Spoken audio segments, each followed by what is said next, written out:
Integrity.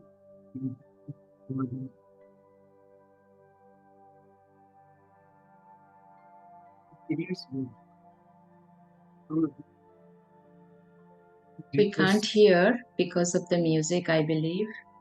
It's cutting off. I have stopped it. Hope it's fine now.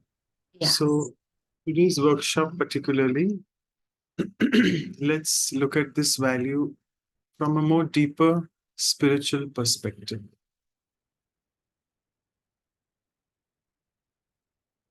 What is true integrity of the soul?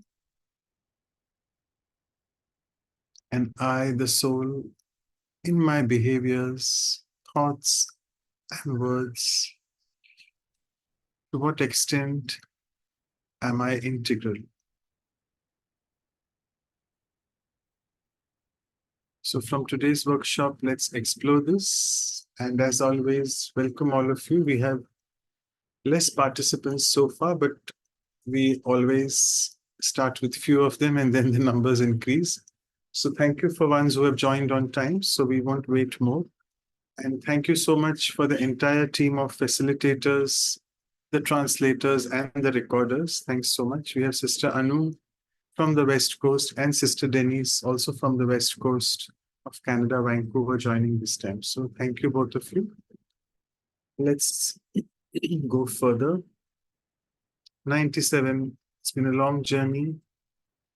And as always, we start with an icebreaker video. I'll be playing it and see what insights you gain from the video. And then please feel free to share them in the chat box. And if there are not many in the chat box, then we can take some quick oral sharings. It's quite fast, but I'm sure you gathered quite a few things about related to integrity. So if you want to share something in the chat box or orally as well, it'll be fine. Maybe you all could share about what are the values closely related to developing integrity.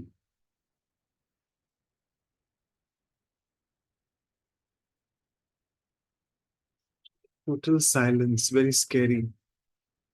Okay, thank you, Sister Rena, for starting. Honesty, wonderful, yes. Honesty again.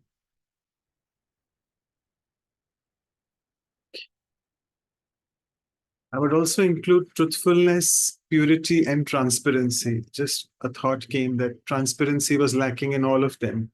They ordered for 20, though they were supposed to be 10, and many other things, right? Okay, anyone else? We have 3-4 minutes. So if you all want to maybe share orally as well, should be fine because we have 3-4 minutes. Okay, so we had some issues. So you can send. So code of conduct. Yes, fantastic, Sister Lata. So anyway, your direct messages came to me, no worries. So now you can send it to everyone also. Yeah, the code of conduct matters a lot.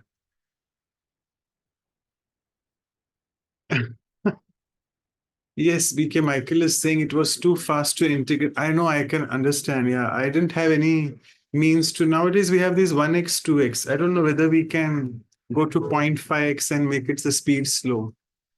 Should have learned that. Okay. Is it reality or I think it's reality, Sandra sister is saying. Well, then you just have to expand what is if we. We will be sending this to all of y'all in the review materials, the video. Rajula says morals. Yeah, we need to be a word very closely related to integrity. We'll be discussing soon ethics, morals, morality. Yes, very true. Okay. Anyone wants to share orally, please feel free.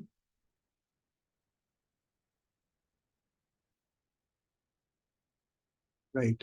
So if not, no worries. I think we can give them more time for the first activity. So we'll go on to the first activity. Over to you, Sister Annie. Thank you all of you all for sharings. Thank you, Brother Manoj, and thank you, everyone. Yes. Let's.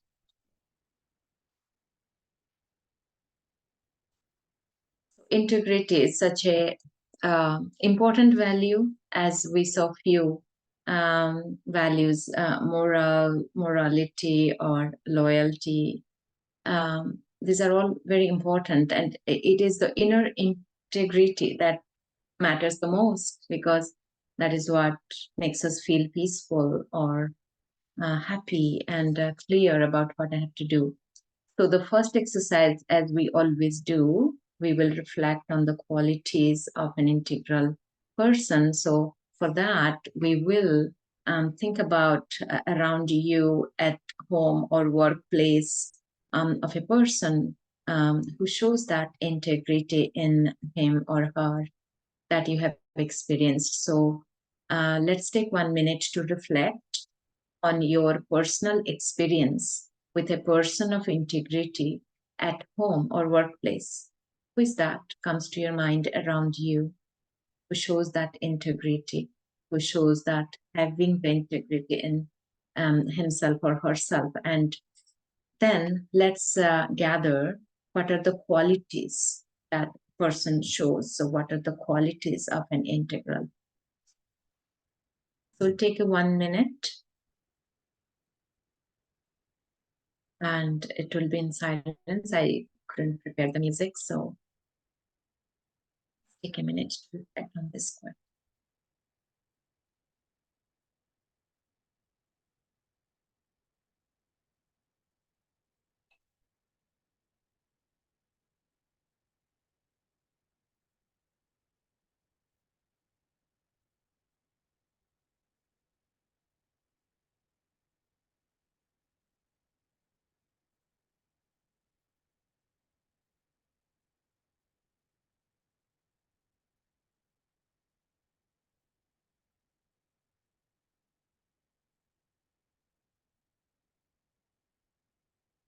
So I hope you have found that one person who shows that integrity. You have that personal experience, you have seen, and what are the qualities you figured out? So, yeah, anyone would like to share? The person, you can share if you like, and the qualities of the integrity that was seen in the person.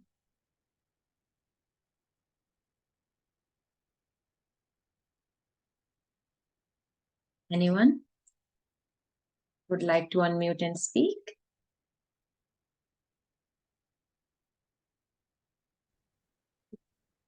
Yes. Yes. Yes, Sister Rana, go ahead. Yeah. Such people are very less. Very less as in the percentage is varying in a lot of people. But one thing I saw in one of the brothers, one of the BK brothers, because I once in a while go to Madhuban for a seva. In home and workplace and all, of course, people are there, but the percentage and the quality varies. So once I went to seva and I was working with a brother and through the dining, and Did we lose Sister Anna? I think her bandwidth was low, so if when she'll join back, we can hear from her again. I get a few things on the chat I can read. Sri Haritha, beautiful name. Sri Haritha says, truthful in any situation. That is the quality of an integral person. Subhas says, discipline. Dr. Manoj says, his Lokik father. Truthfulness, loyalty, honesty, and transparency. Rajula says, my ex-boss, honest, truthful, leader, encouraging, motivating. It's amazing, right? How who inspire us around us have that inner integrity, and the qualities we are seeing are truthfulness, transparency, motivating, leadership. Because Swati says full of peace and patience. Yeah. Golden says we act according to ethics, rules, success is ahead of us. So, well, yeah, what can integrity bring to us? Success in whatever we do. And it is the inner peace that is the first success we definitely receive when we act according to ethics. Being. Anyone else would like to share? Shall I continue? Yes, please. Okay, if this doesn't get broken by the network. So the thing is, if we keep our homes and all very clean, our office, and if something is not working fine, we immediately fix it. But I saw that the brother, he just turned away and walked towards a tap which was leaking. Okay, and he tried to fix it and he fixed. Okay, so how we keep our surroundings wherever we go, we travel in trains, how we, leave the seat after use, and how we keep our rooms there, and how we tend to switch off lights and fans and tend to water the tap which is leaking, or it's kept on. If we tend to all these things, which we do at home, if we do that, So after seeing that brother, I also started practicing all that. I make a point to keep everything clean and whatever I can contribute. And rather than thinking, okay, they have dedicated people to do all those things, and whatever I can contribute, I contribute in that aspect. That's beautiful. I So think we, that's matter of integrity. yeah. So you took it on, like you learned it as well, because it's your inner integrity that, motivated you or asked you to do that. That what is that I can do to keep the integrity, not just sitting and thinking that who is responsible would do, but taking responsibility. That's beautiful sharing. Thank you so much, Rehan. Also, Sudhir says, integrity is what you say, you do it. If not doing it, you restore that integrity with respect, not making wrong.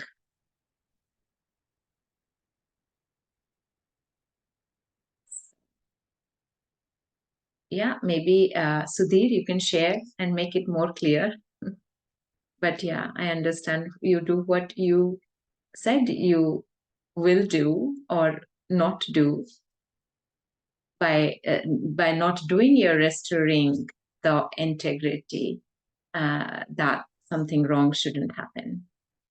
Kavita says authentic. Subhas again says a purity. So we are seeing that who is that person who showed integrity around me?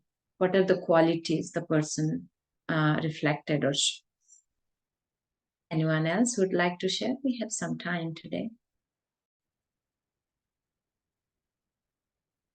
When I was reflecting on the question, my elder sister came to my mind because I've seen her through many situations of life, and she has never lost her calm, always calm, composed, and dealing with the situation. She brings a lot of grace to the situation. So I think she's really perfect example of and with full integrity within.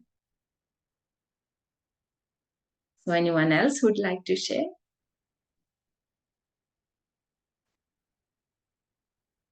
We're going very fast today.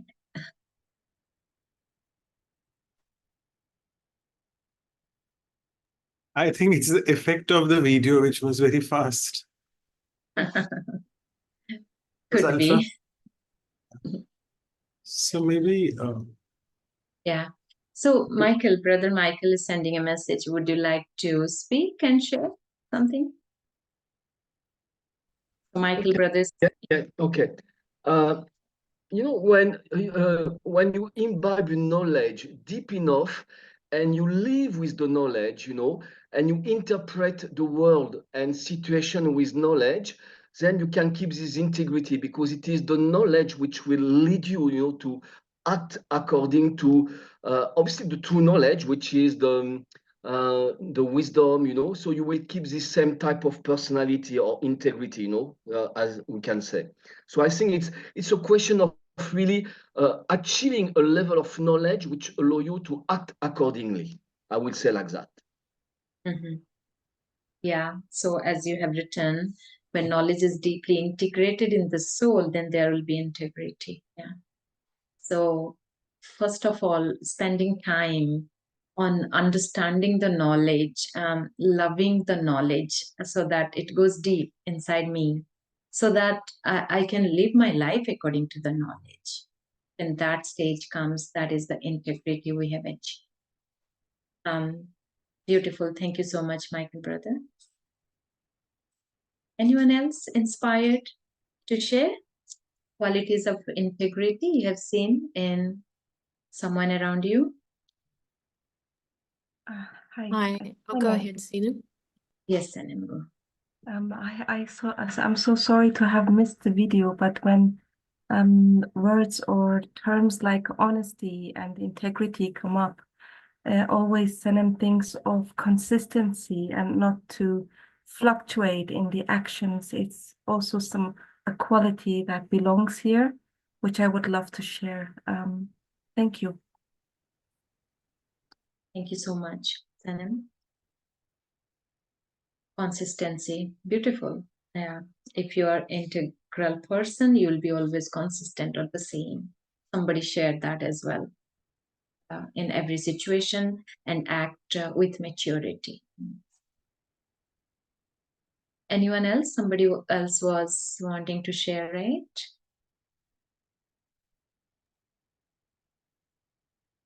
Brother Gaurav wanted to speak about something, or you have joined late. Yeah, I just joined a minute ago. So, Okay. We're just speaking apologies. person. No, it's okay. We are speaking about a person who's having a lot of integrity and what are the values related to integrity. So if you want to speak about that. But anyway, we have less time now. Yeah. Maybe next time, Gaurav, brother, you can speak. Let's see what we have gathered so far. So it's a good start to reflect on integrity. So, Brother Deepak, if you can show the slide. So everybody, as you know, you will receive in the review material all these sharings of the participants, and you can still take the reflection ahead to bring in, understand and bring in integrity in life. We all have it, but I think we all can enhance more. And as we are reflecting on the qualities of an integral person, we got discipline, truthfulness. That's what we got twice, truthful in any situation, loyalty, honesty and transparency. Again, honest, truthful, leadership, encouraging, motivating, peace and patience, act according to the ethics, and thus every situation will be successful. Keeping surrounding clean wherever you go, taking responsibility to keep the surrounding clean. So as inside integrity, outside everything looks in order or place. So what you say, you do it, or you don't do it to save from making anything wrong. That's also integrity. So knowing what is to do, what is not to do, and what you say you will do, you will do it.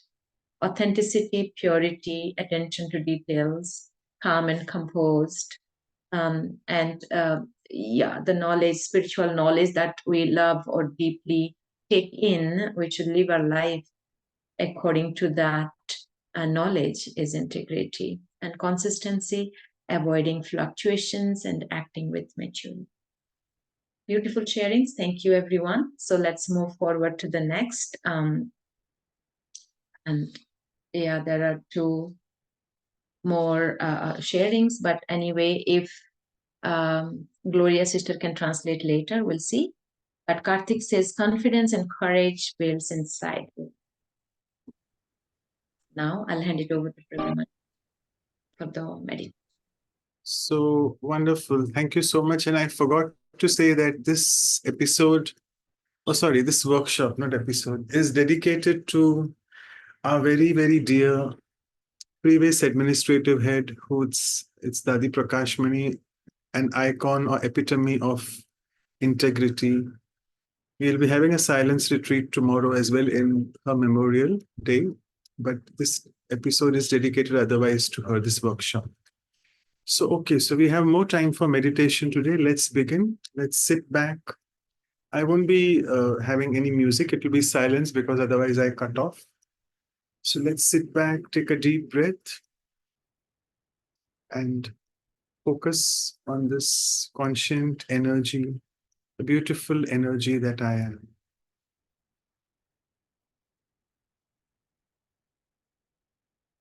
And the soul is such a wonderful entity because it integrates with the body and blends it with the body so well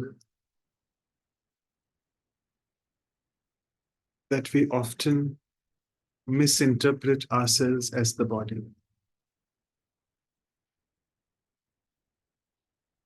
The intrinsic nature of the soul is to be very integral.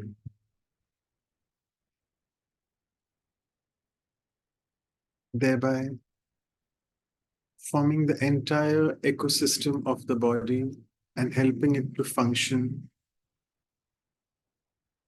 perfectly and accurately.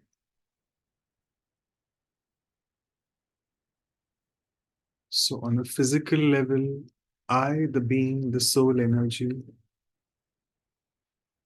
perfectly integrate with my bodily organs, and more so on a subtle level, my three subtle faculties, which integrate with each other so effortlessly. That is the mind, the intellect, and the sanskar or the personality traits. They integrate with each other and blend with each other so uniformly that I feel no difference between the three. But today, through the process of Raj Yoga, as I slow down the speed of my mind,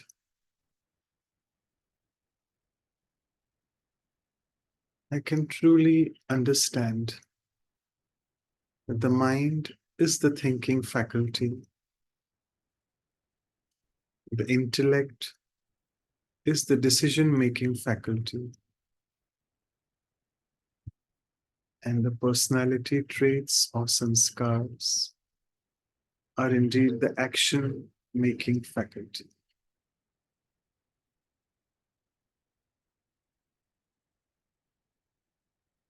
And the truly integral person is the one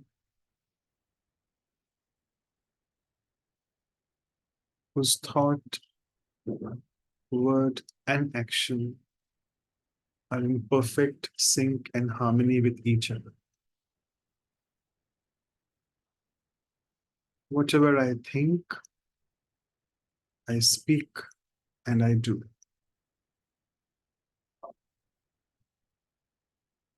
And this soul energy is a bundle of so many values which in turn amount to integrity.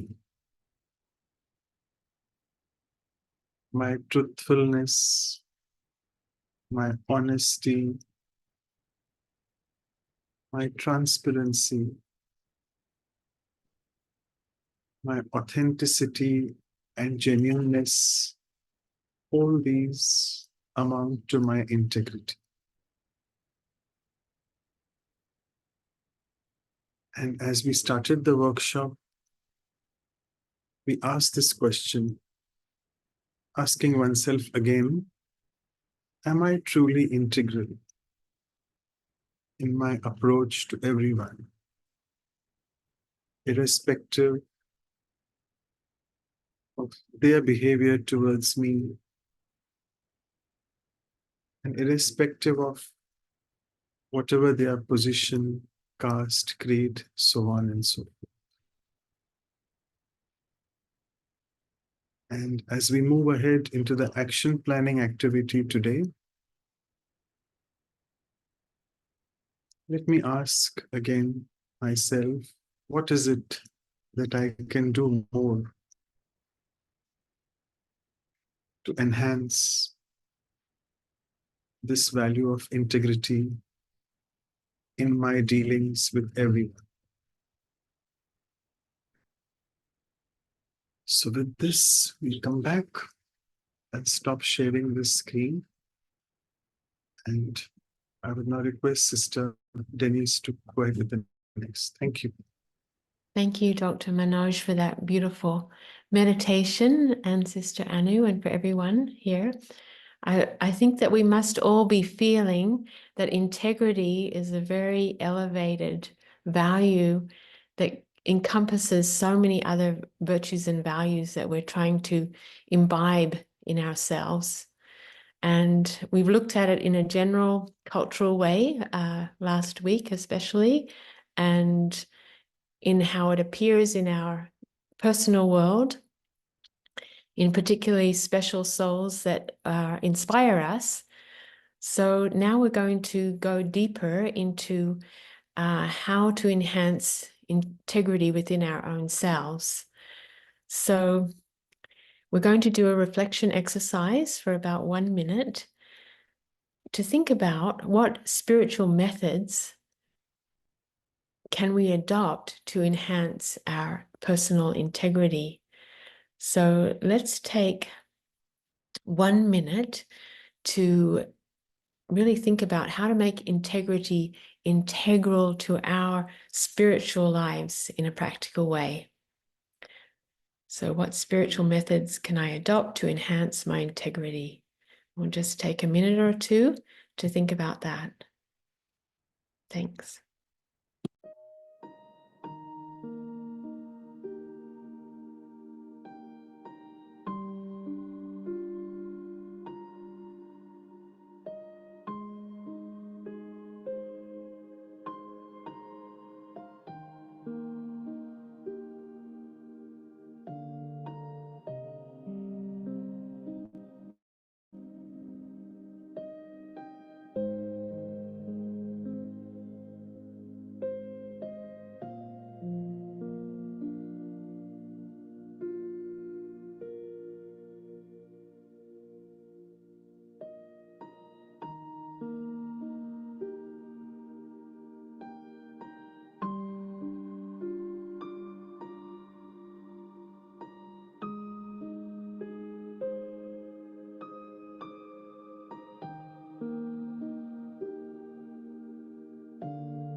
So thank you. We have a lot of messages in the chat, but if anyone would like to share out loud first, please unmute.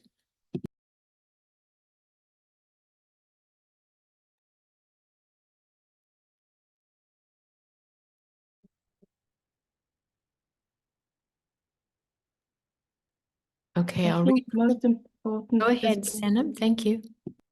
yeah, most important is always to have self-respect, of this respect for the self and for others, to have this in balance, to start with.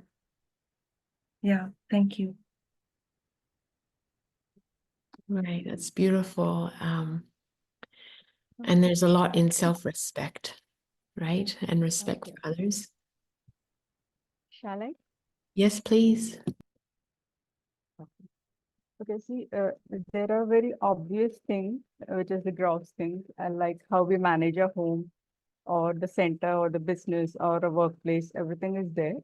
And that we know, we are all very sure about what to do, how to be honest and how to be truthful and how to be, moral and ethically high on value, which is there. But on a subtle level, what I think is how fast you are able to create good feelings and good wishes for someone whose conduct is not very ideal, especially because in these times the intensity of negativity is on a high. Okay, it's rising. So it is my responsibility to always have good feelings and wishes for everybody, no matter how their conduct is. That is one thing. And how I conduct myself when nobody is around, that is another thing. How disciplined I am when nobody is watching me and nobody is there to, guide me or anything. And another aspect I would say is how we treat others, okay, who can do nothing for us. So for example, a little child or a small animal, they can't do anything for us, on a gross level. How we treat them is a matter of integrity. And of course, as I shared in the beginning, how I keep my surroundings clean wherever I go instead of, waiting for the dedicated person or others to clean up after me. That is all a matter of integrity. I mean, this is what I think. And I plan to do, or either I do it or I plan to do. Especially the first thing, that how fast I'm able to create good feelings and wishes for somebody whose conduct is not so ideal. That's top priority for me. Wow, thank you. That's a lot. And I'm going to continue. That will come up in the summary, but very good churning. So I think Michael wanted to speak. Yeah. So, No, for me, I will say, more I am increasing the quality of my quality of life and effort on study, on yoga, and more I am aware of my inner hindrance and weakness, and I'm able to express less and less and having less and less waste, then I am more myself, more I am myself, more I hold myself, more I can be the same with everyone. But my own weakness will not allow me, to be the same with according to who is coming to me. So I think is really to become more and more yourself by building yourself by anyway we have. So many possibility, by integrating the knowledge, by using more, and I mean, for me, on those days, having more and focus on studying, and studying allow me to be more clear and more focused and having an intellect more sharp, So, yeah, and I feel more satisfied with myself, So when you reach a level of contentment, which is really on the depths of the core of your being, then you can be the same. You are not being, I would say, not being influenced by the external. So when I can measure that, then I can be the same person. Is integrity. But integrity is a process. I would say only on my final stage, I will be fully integrating. It's not something that I am. No, I'm becoming day by day up to the end. Yeah. so the importance of that internal work on ourselves, which is a daily thing for ultimate integrity. And Krishna Kumari, did you want to speak? Thank you. Om Shanti. I just came in. I just came into the room. Hi, Dennis. Yeah, I just came into the room. I believe I need little time to warm up. I'm Krishna Kumari from Malaysia. It's night 10:30 now. So I tried my level best not to miss out. I'm a teacher. I teach preschool students. And the value program really helps me so that I could impart this knowledge more directly to the children and for my self-practice. Okay. We're It would just really help me. Yeah, it would really help me. good. Yeah. So we're just going over what we can do personally, spiritually, to increase integrity in our personal selves. And I'll just read some of the chat points. Sorry, I can't say your name. Sri Harita says to be truthful in any situation. Subhas says discipline. Dr. Manoj says Lokik father was truthful, loyal, honest, and transparent. So that was in relation to the previous exercise. And Rajula says my ex-boss. Okay, that was also the previous exercise. Honest, truthful, leader, encouraging, motivating. And BK Swati says full of peace and patience. Guldain says we act. Forgive me if I'm not pronouncing your name correctly. We act according to ethics and rules. Success. Denise, maybe Yes? what you could do is you can just read it from the latest chat. Just go down to the latest and then go up. Oh, beg your pardon.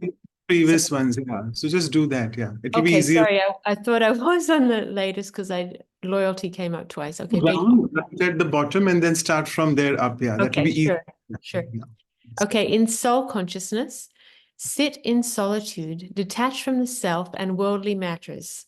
In kind, remembrance of Him, so God, connect with Him, raise your consciousness and attain powers from Him, thus enhance integrity. Be honest, be natural, be flexible. That was from Brijpat Malhotra.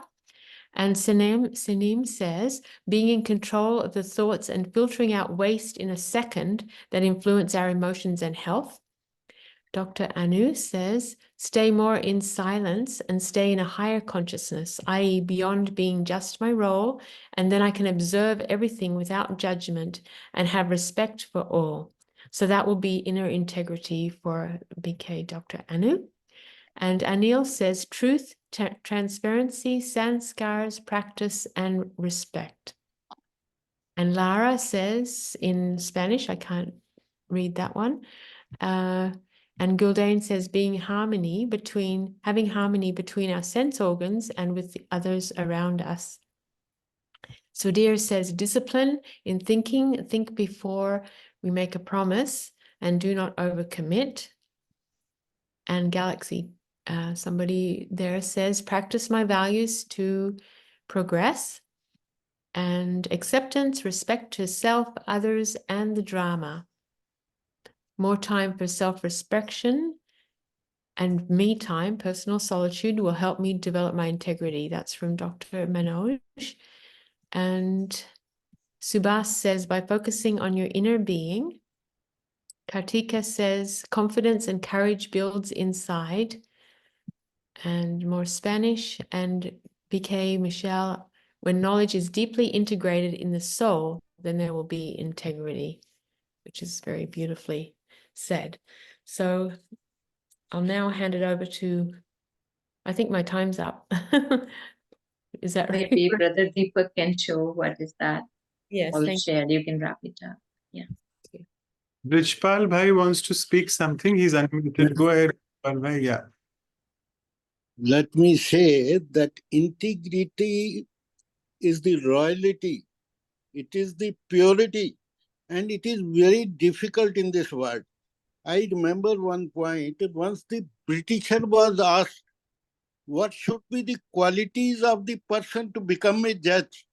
He said, he should be a man of integrity, man of simplicity and honesty, and if he knows little bit of law, we do not mind. So integrity is that important, and it can only come through the direct connection with him during Amrit Vela by attaining 7 qualities of soul and the 8 powers from him and emitting in the environment so that environment becomes pure. Thank you. Thank you. Very powerfully said. So have we got time to read those, or shall we put them in? I think we'll just skip because you already read all of them. It'll just be repetition. Hope that's okay. Yes, I think so. Yes. Om Shanti, brother. Shall I?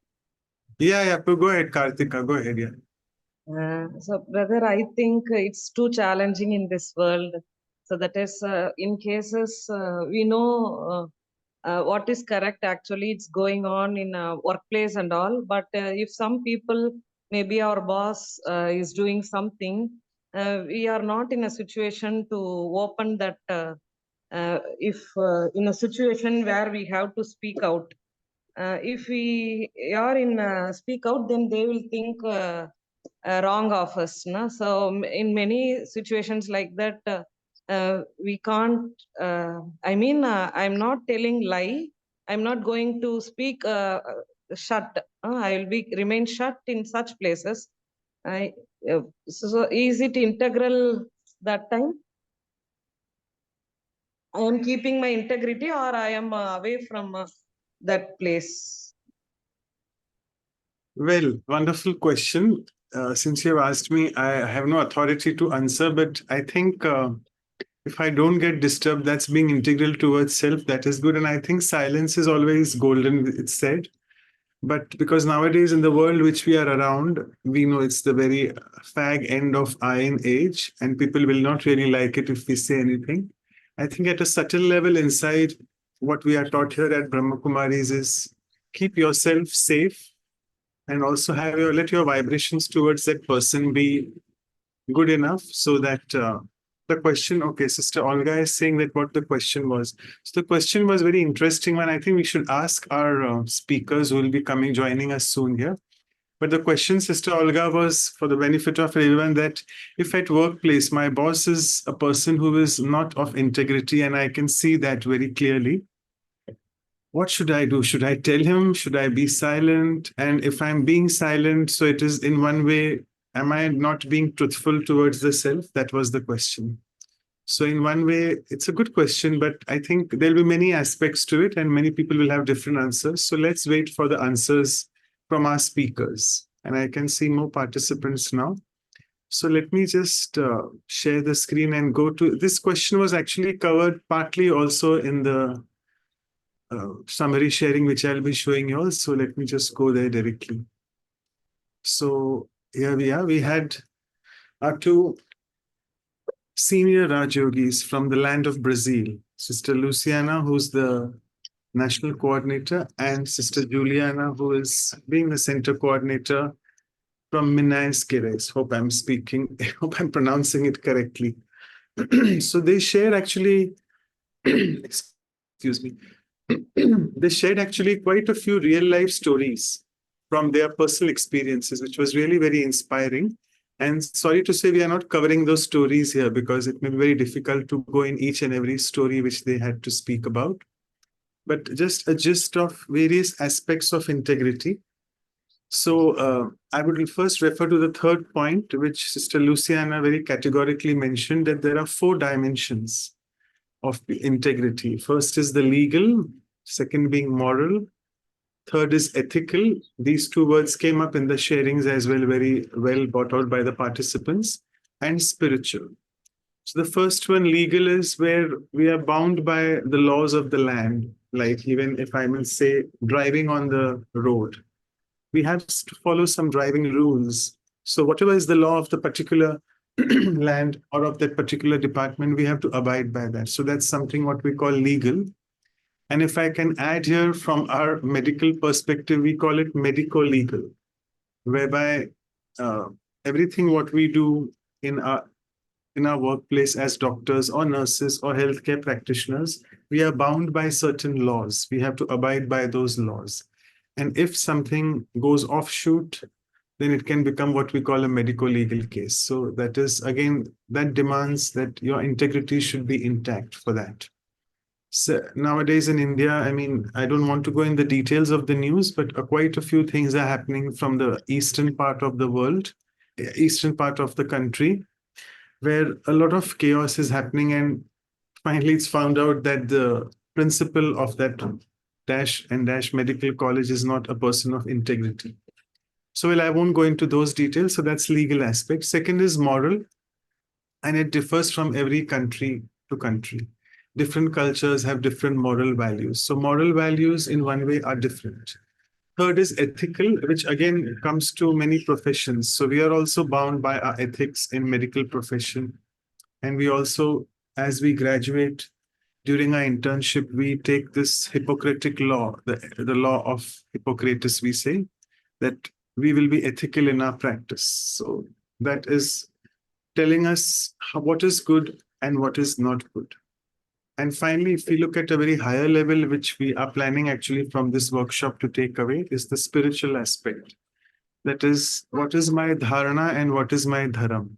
So dharam and dharana both are quite similar words. I won't go into the details, but my dharam means my basic action is I should, whatever I'm doing, it has to be on some certain principles which I'm following, and that rule the human race. So that is also in the world, it is said outside that karam and dharam, which means your action should be according to some principles. Karam is action, dharam is the universal principles. So these are the four aspects which she mentioned, and all of you have been seeing. I won't be reading each and every line of the slide, but today I'm forced to do that because we have less material, because they shared many stories which we are not covering here. So all of you got out these nice values: truthfulness, honesty, purity, genuineness, authenticity. And it is something which makes my entire personality a whole, holistic approach we call in medicine, and here whole, W-H-O-L-E. And that takes me towards perfection.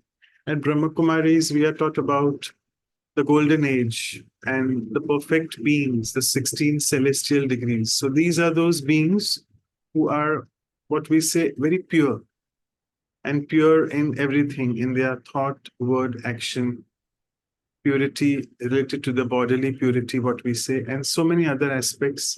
They are perfect human beings. So someone who's perfect will be truly integral. And what we say about these deities, they practice soul consciousness 100%.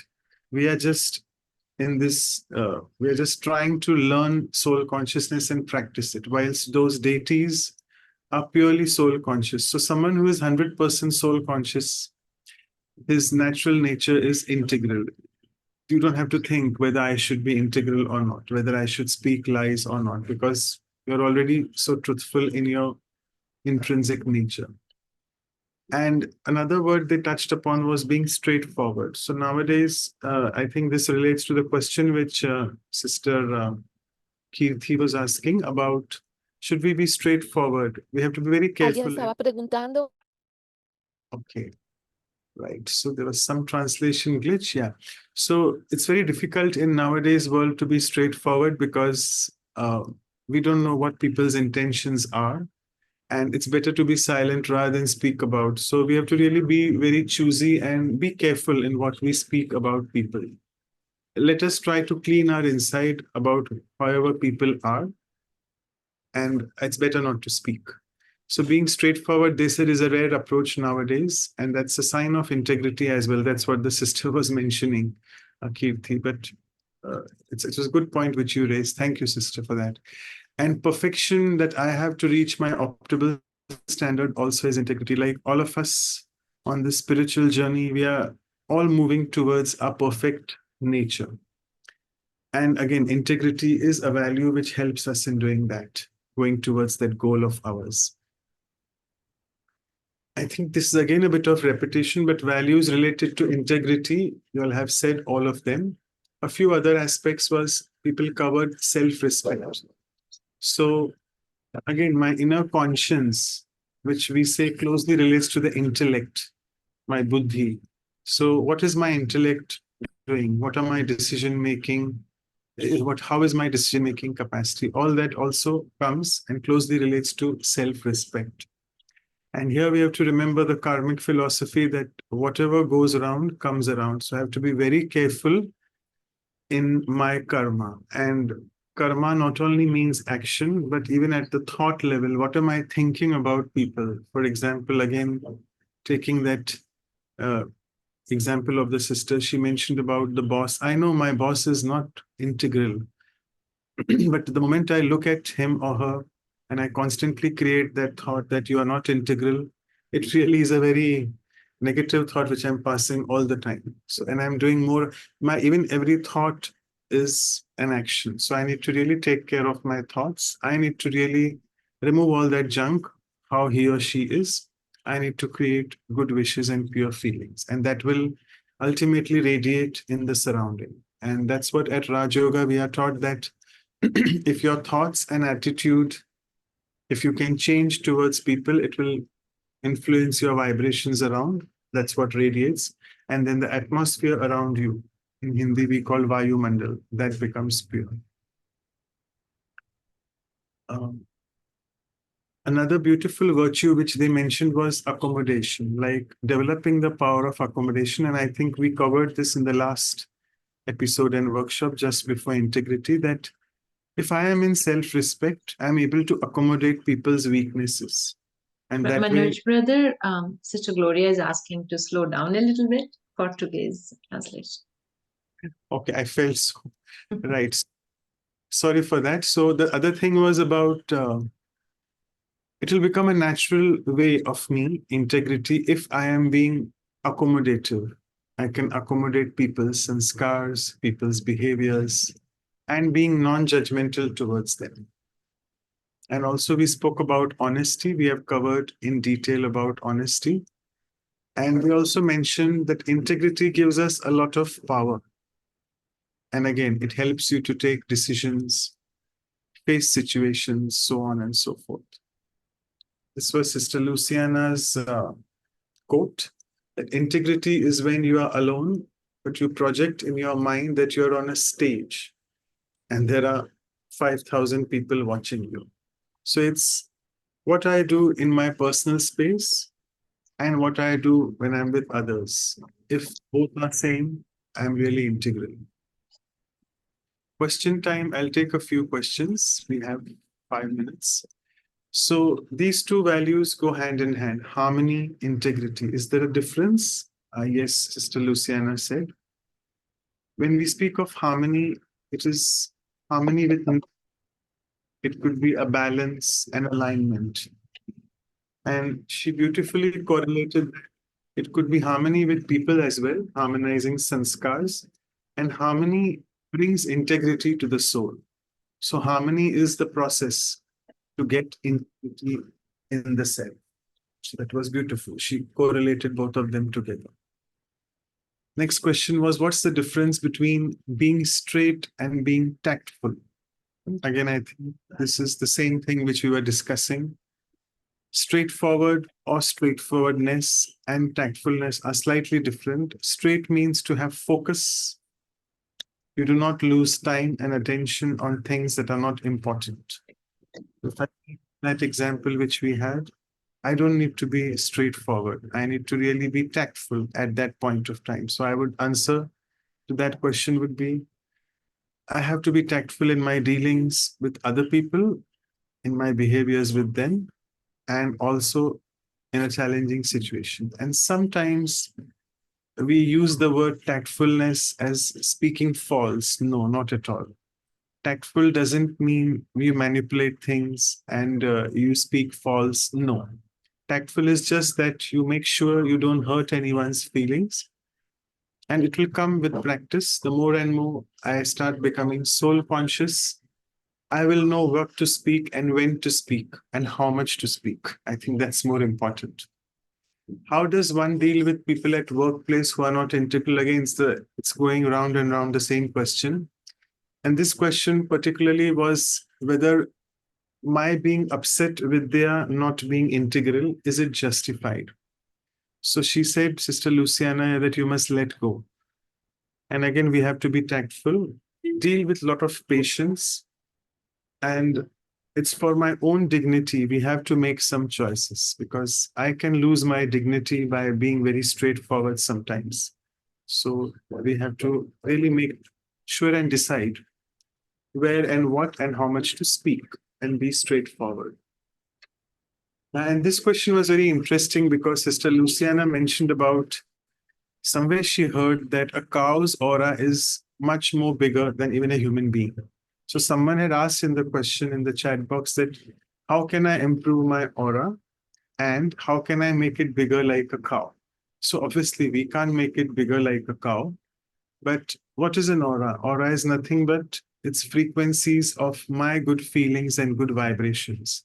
And all boils down to my thought process and attitude, which I said a few minutes before. So these will help to develop my aura, and it will help me to have gratitude, benevolence, and compassion. Gratitude for everything in life, towards the life which I have, towards people, towards my fortune. Benevolence towards even those who harm you or say bad. Because benevolence towards people who are good with us is very easy, but very difficult for the ones who are not so good with us in ways which I mentioned before. And compassion, mercy, compassion for all around us, including the self, because sometimes we forget to acknowledge the self as well. We can be very tough with ourselves. So that way. And she also mentioned something about the Earth's frequency, that if we vibrate higher than the Earth's frequency, which means the physical frequency, if we vibrate, our consciousness is at a higher level, then the pain and sickness won't be felt. We can even avoid sickness for that matter. Yes, so I think both our special guests and speakers are with us. I'll stop sharing the screen. And if you can just spotlight both of them. I hope both of them have joined. I don't see Brother Golo yet. I'm not sure. Sonja is here. Welcome. Thank you so much for joining. I'm sure he's Thank on the you. way. Yes, I'm sure he's on the way. Yes. No worries. Plenty of time to introduce you, which I didn't get a chance last time. Yeah. Do Thank that. you. And thank you for sending bio in detail. Thank you. So Thank let's you. start. Sonja is around with us. So, Vamos a empezar con okay. So she's basically has ella. her community. Básicamente, Sister Anu, you've just looked into that. Now it's all fine. Thank you, Miguel brother. She's a community nurse for more than 20 years, Mm. born in Sweden, but now she's in Denmark. Yeah. And based at the BK Center in Copenhagen since 1988. Mm. She's also a director over there and also a national coordinator since 1995. Mm. She supports the development of inner leadership courses designed for the business community and has been facilitating this since 1995. And I must say, most important is she's the international coordinator for the Brahma Kumari's Environment Initiative. It's her and Brother Golo both together. Mm. And 2009, she was the one who was instrumental in developing this initiative to meet the need for a higher environmental awareness within the international BK community. And also to add to the inner dimension, the spiritual dimension at discussions which take place at these conferences, because usually climate change all goes in the physical realm, the physical dimension, none of them realizing that the spiritual dimension is really missing in that. She's been regularly attending all the COP conferences since, I think, a long time, 2009. And she also continues to conduct the green retreats for the BK community in parts of Europe, Portugal, Italy, and even USA. And she's traveled with the lecture series of Living in Harmony and Healthy Mind, Healthy Planet in many, many countries. So thank you so much for being with us. And I would request if Brother Golo is around to be highlighted or spotlighted, and I'll just introduce him as well in the meantime as he joins. Is he around? Not yet. Okay, right. So let us just start with Brother Golo. Many of you would have seen him in Gyan Sarovar. He is basically from Germany, and he joined in the Brahma Kumaris in 1984. He's an experienced meditation teacher, and he's traveled extensively and again has a wide range of experience of speaking on environmental topics and spiritual topics as well. And basically, he advocates sustainable solutions through an ethical and values-based approach. So you see, that's the reason we called him, because he's a highly integral person. And let me few of his achievements. In 1989, he founded the charitable trust called India Care, with headquarters in Berlin, where he was the president for around 14 years. And then what is India Care doing? It's regularly supported various medical and scientific projects in India. And then Brother Golo in 1990 moved to India, and he's innovative. He's found out this Brahma Kumari's solar department. All the credit goes to him. And he's also currently the advisor for renewable energy of the Brahma Kumaris and its sister organization called the World Renewable Spiritual Trust. All of us know that very well. In 2009, also, he became a founding member along with Sister Sonja, both of them for the Brahma Kumaris Environment Initiative. And since then, there's no looking back. Both of them have participated and lectured at all these COP conferences. And also, as we speak, from 2010 to 17, he has coordinated the design and construction of India One, which all of you are amazed to see when you visit the Shantivan campus. It's a 1 megawatt solar thermal power plant installed at the Shantivan campus. And finally, as COVID struck, no one was being, all the meditation experts were online. So he also became online in 2021. He co-founded the meditation platform called Yogis for Future, which basically was inviting like-minded people to come together and meditate and create good thoughts and intentions for the well-being of humans and the planet. So I think we'll be having a lot of insight about what we can also do for our planet, because you need a lot of integrity for that to do. As we discussed, I was mentioning a few points about that. Okay, so I hope he's joined. And if not, I'll just go ahead with the poem. I'll just take a few more minutes, and then the stage is all yours, Sister Sonja and him. So Rajyogis have purity, which in their personality is so integral. That's because both in their thinking are indeed quite liberal. Whatever they shall share today, quite literal, no scope for anything that is illiteral. In today's world, where everyone's approach is so unilateral, no one wants to listen to each other and be bilateral.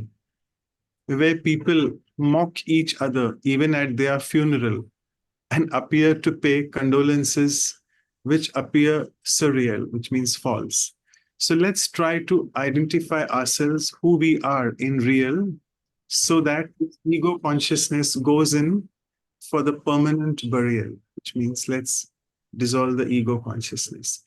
And I think, yeah, here he is. He's listening in the background patiently. Thank you so much for joining. And I don't know since when you started hearing Brother Golo, but thank you for being there. And the stage is all, both of you, over to you, both of you. Thank I'll you. take a second. Oh, yeah. So Miguel was muted, so it's all good now. So Portuguese translation is going on now.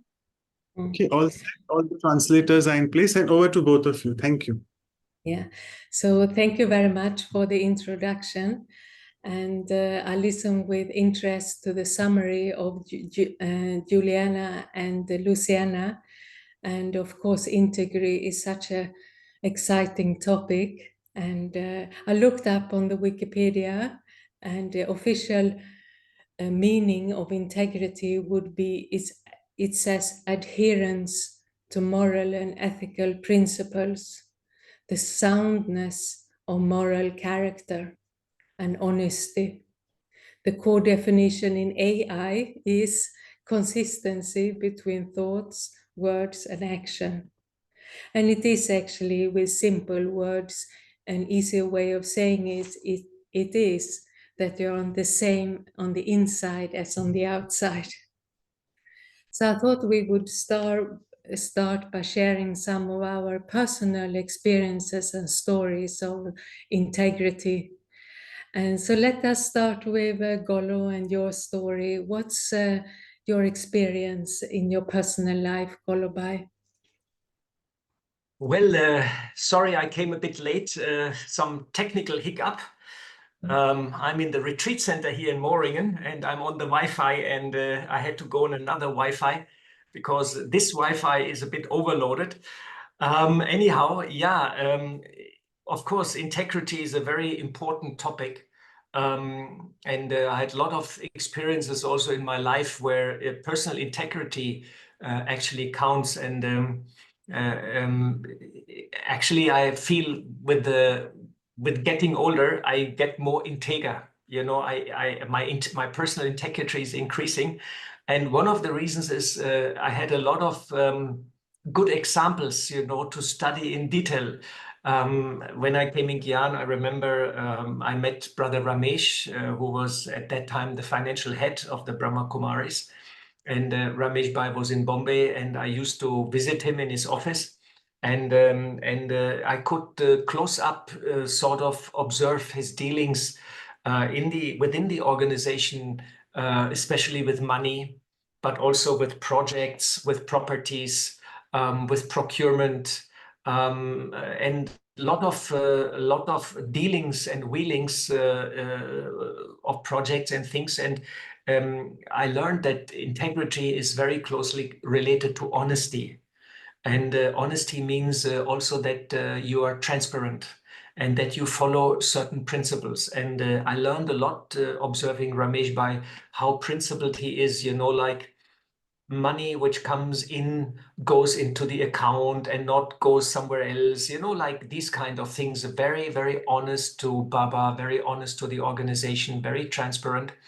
And I also saw him working very closely with Daddy Janki and sort of being in between support which came from overseas and the projects in India. Gyan Sarovar came up, Shantivan Hall came up. And then, of course, I got involved myself later when we did the solar projects.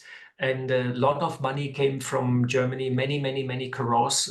Also, many crores came from Indian government. And Ramesh Bhai was always, I would say, very honest and very straightforward. And so slowly, I learned in my personal life by this example how to be honest with your personal things, and that what is Baba, what is the institution, and sort of keep things clear and keep things clean also. And that impressed me a lot. And now, after being undergone training, I would like to say, of 30 years or 25 years doing projects in the Yagya, I sort of try to be very accountable and clean in all these financial dealings. So that is one part of the whole integrity, which I learned over the time period through all these projects, which are sort of connected to, I would say, to outer dealings and how you handle, especially money, projects, and so on, that you become reliable, and people sort of also then after some time consider you a reliable or integer person, and they come and ask you for the advice and for the help. So that is something which I have seen also in the seniors, you know, how they develop this sort of reputation, and people then come and ask for sort of advice. But integrity also became very important to me on my personal spiritual journey, you know, that you are sort of a bit honest with your own spiritual progress and your own performance, I would say, and that you become accountable also with Baba, that you that Baba many times says, you know, make a chart, do this, do that, do this, do that, and we're not always following 100%, otherwise we would be probably already perfect. So there is always a bit of a mismatch between what you understand intellectually and what you actually should follow in order to be 100% integer, 100% honest, and 100% follow what you understand. And I think the art is to bridge the gap between what you understand and what your heart tells you, because I believe integrity is also sort of connected to your personal karma, because you feel on a subtle level if you do something wrong, you know.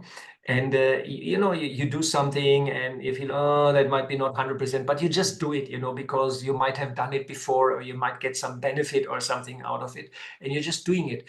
But I think the moment you feel that this is maybe not right, it's a bit of a sort of reminder or a warning that you should reconsider, you know, and that you maybe lose a bit the pathway, this very thin line of integrity, of inner personal integrity, inner accountability, and that's where we should think double and think, okay, is this really beneficial? Is this really good? Is this really helping me or the situation?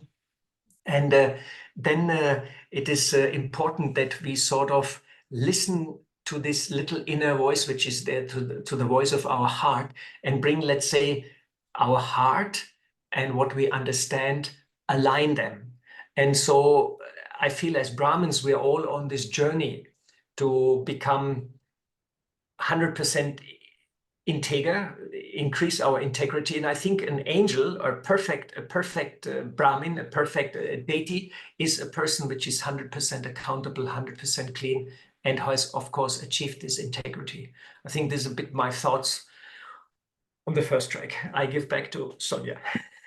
Thank you very much for sharing. And yes, I remember Ramesh Bhai. He's famous for his honesty. So yes, it's very inspiring to hear the stories about him also. I was thinking for myself that in my experience, to be the same inside as outside, I have to become friends with what's on the inside.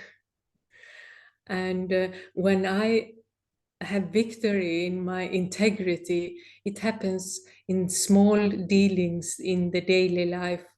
And if I get criticized, for example, someone says you're like this or you're like that, you're arrogant or you have no self-confidence, whatever people say, and if I have looked on my own weaknesses and come to terms with it, and I'm a friend with myself, I will be able to say, yes, I know, I'm working on it.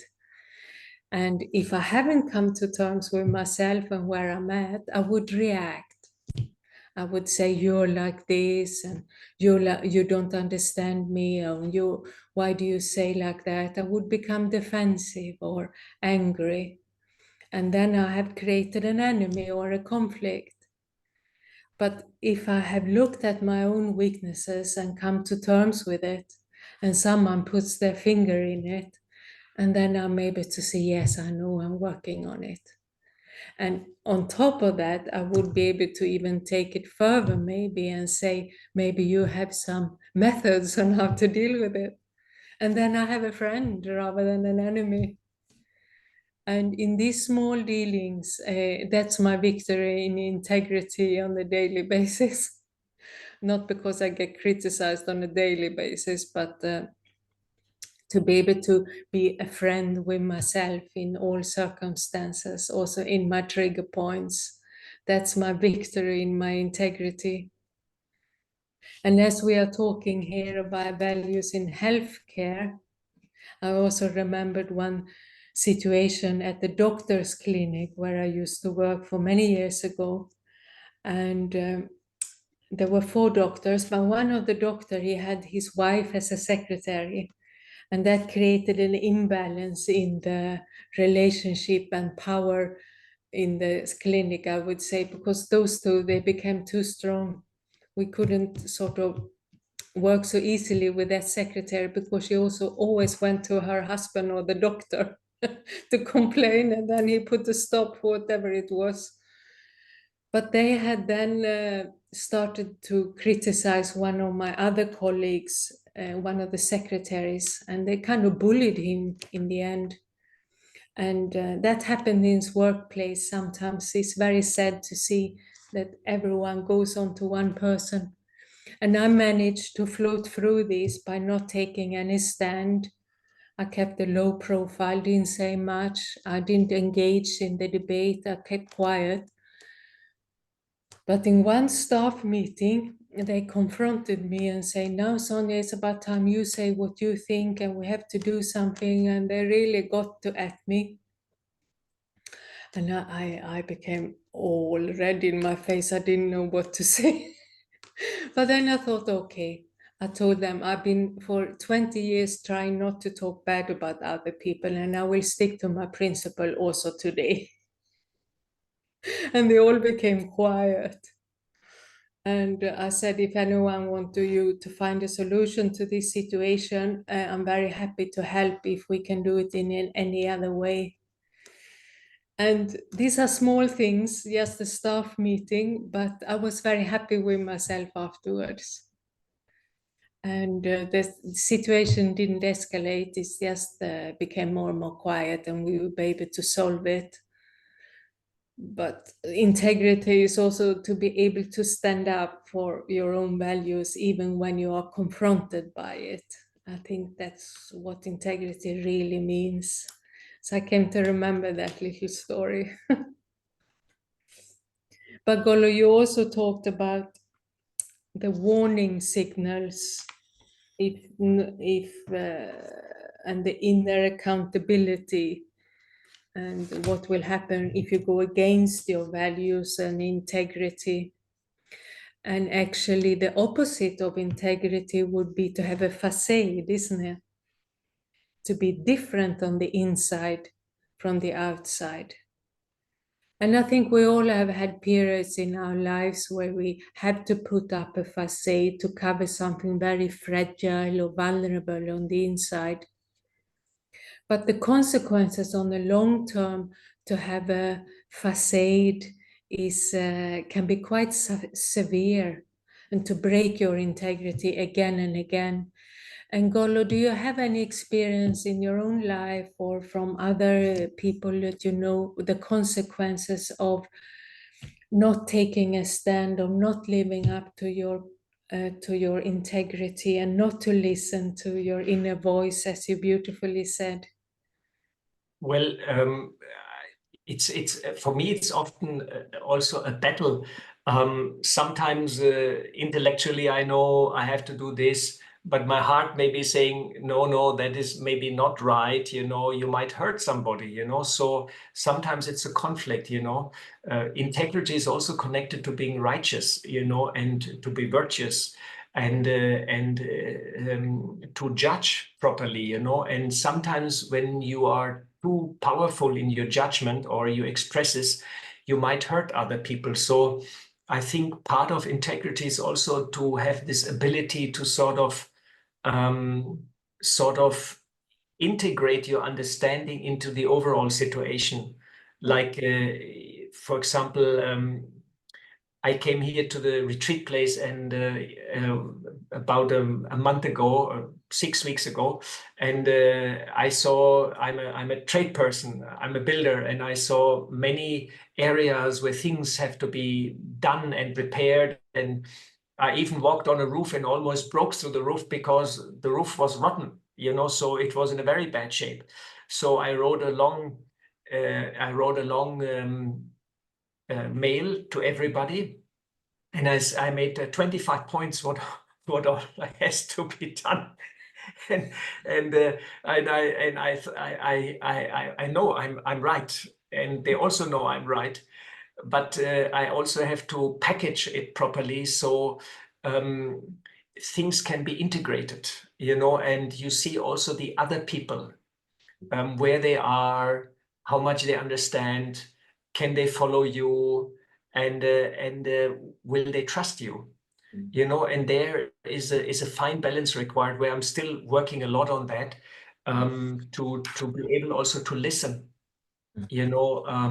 what others have to say and how they see situations, So integrity or being righteous and see things clearly is one side, but the other side is also to sort of bring this judgment, these ideas or these concepts of coming out of the righteousness and coming out of the being integer and you understand things, to implement them properly and sort of present it in such a way that something beautiful can grow out of it, and the benefit is for the overall situation, and that's where I have to work on, because I'm often like a sort of a bit of an innovator, or I might see things a bit earlier than others, and so integrity for me also means, nowadays, if I think deeply on that, to have the whole package, not only to see things right, but also to give such an input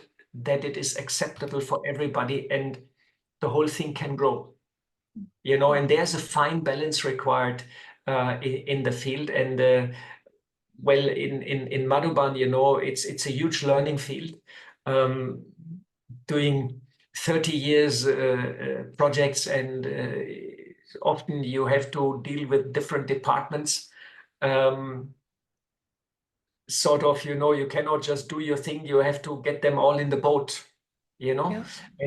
And then it is very helpful if you sort of work on your personal integrity, because people they remember that, and they sort of then see you as a particular person, and then they trust you, and then it is easier to sort of get the ball rolling, you know. So it's a constant learning process, and I can frankly say I'm still not there where I would like to be. It's a constant learning process, especially I just that was one of the reasons why I'm a bit late, because in the morning I was taking measurement with Udo, the architect, of the different levels here in the retreat place with the special equipment, and we made a survey basically, and then I got caught in a discussion with him about how to package our findings properly so everybody is in the boat, you know.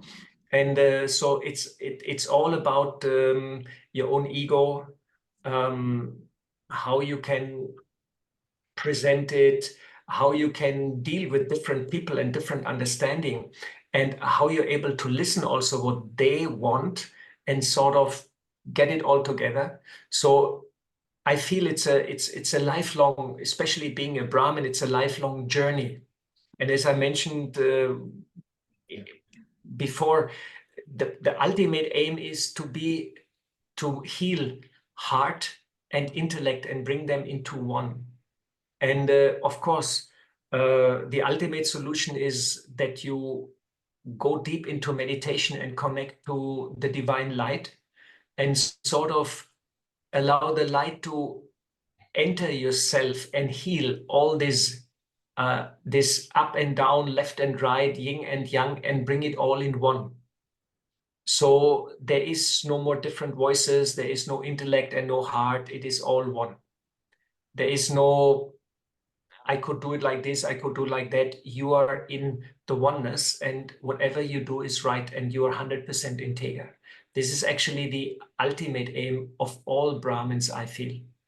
And Thank you. somehow we're heading to that. No, we are on the journey for sure. Thanks for sharing your experience in so much depth. And it's interesting to connect integrity with trust also. And the question was, what happened if I don't live up to it? And I was thinking for myself that if I have this facade, I'm different from the outside and on the inside, I will always be afraid that people will find out what's behind the facade. So I will actually live in constant fear of anxiety that people will find out the real story about me on the inside. And then it will be difficult for me to let people come close, because I will be afraid that they will not like what they see on the inside, behind the facade. And it's a bit of a sad story, because we all have the same inside, we have the same values and powers and the light, and we also have the same shadows. We all have anger, greed, and etc. We're not free from that. We all have 5% of dark corners, which we don't share with anybody.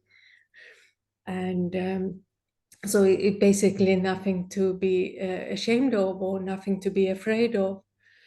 So that's, with this very strong facade, people would become lonely. So I think that's a consequence of not having integrity, because you talk, Golo, about trust also. So it's difficult to trust. So that's why you become lonely. And I know here for some people, loneliness is fine, there's no problem. But if it's not, if you want company and it's never anybody there, then that's a problem, right? And I know here in the center in Copenhagen, everyone here in the group, we work with volunteers, and we are volunteers. So it's a different mechanism than to work with paid staff. And I know those who have a high level of integrity, if I ask them for help, they would say no if they can't do it. And it's very easy to ask them, because I know if they can't do it, they say no. If they can do it, they say yes. And yes means yes, and no means no. But some people, they say yes even though they don't want to do it. And that's where the problems start. You know, they say yes, but they really don't want to do it. So they do it half-hearted.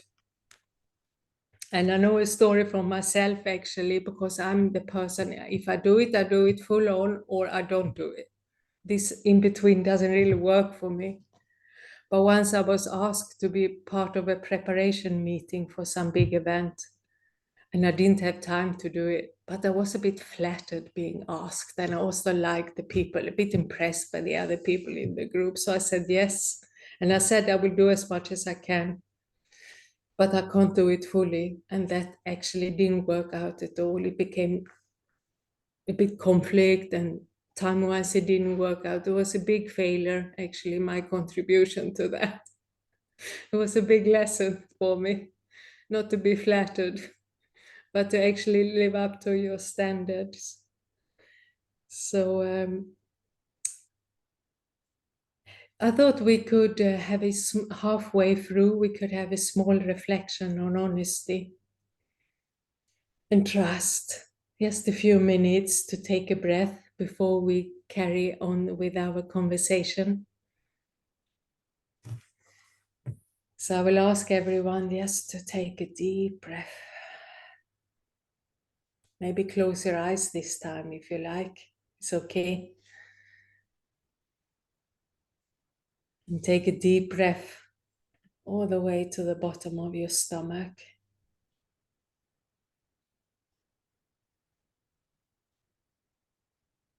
And turn the attention within.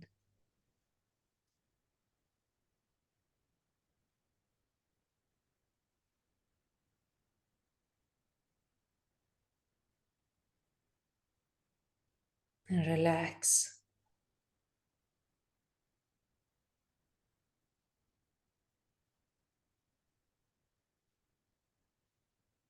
And remember the inner light and peace.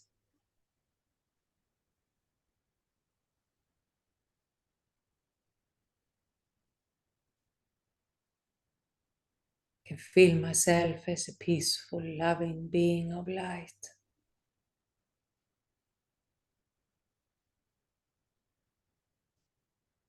And I stay here.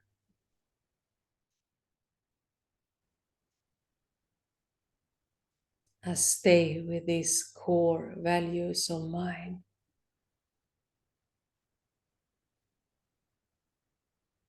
The deepest part of me.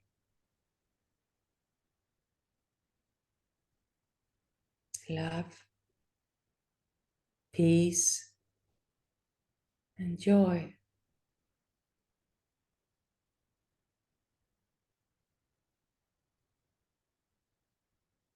This is to be honest,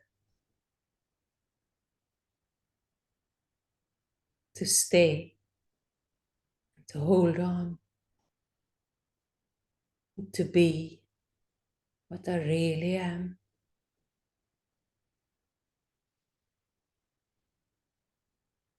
A loving, peaceful being of light.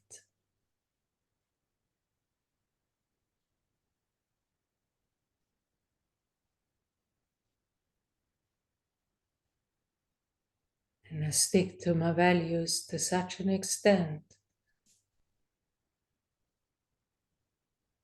that I can stay loving in all situations.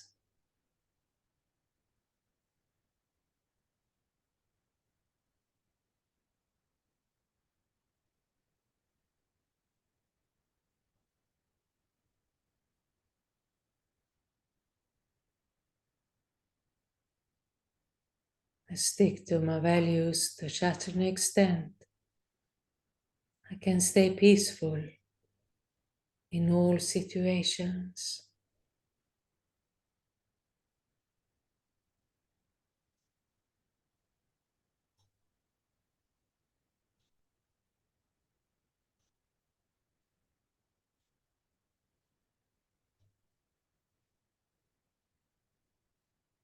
And I go deep inside to this place so often I can.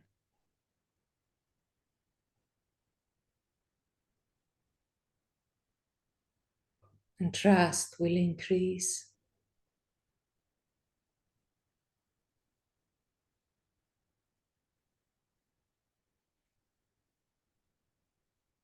My head and heart will work together.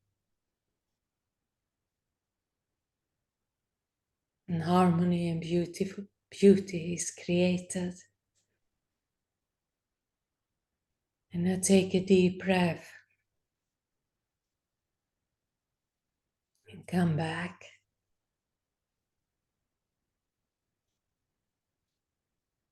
Om Shanti.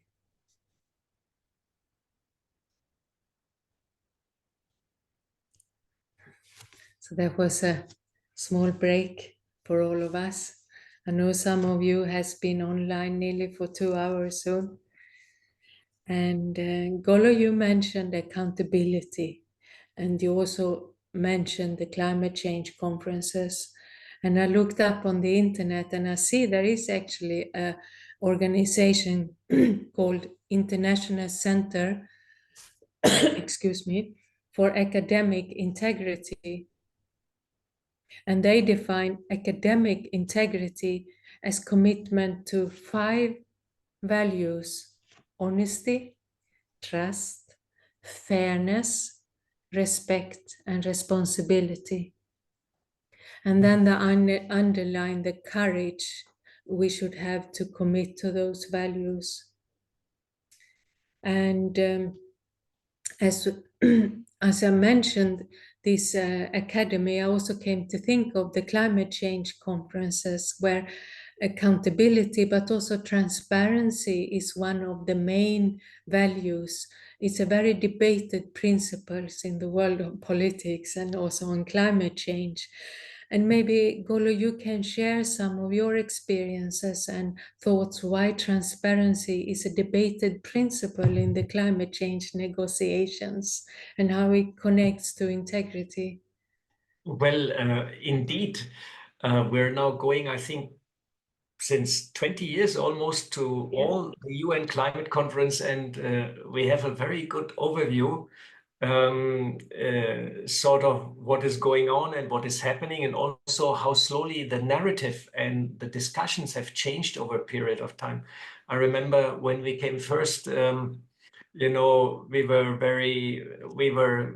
dressed funnily, you know, some of us pure white, Sister Genti in sari, and we are also in hodgepodge white, and we had very funny brochures, all different colors, different prints, different fonts, different addresses, different messages. And the people looked at us a bit and said, "What are you doing?" And we said, "We are the yogis." And they said, "No, no, no.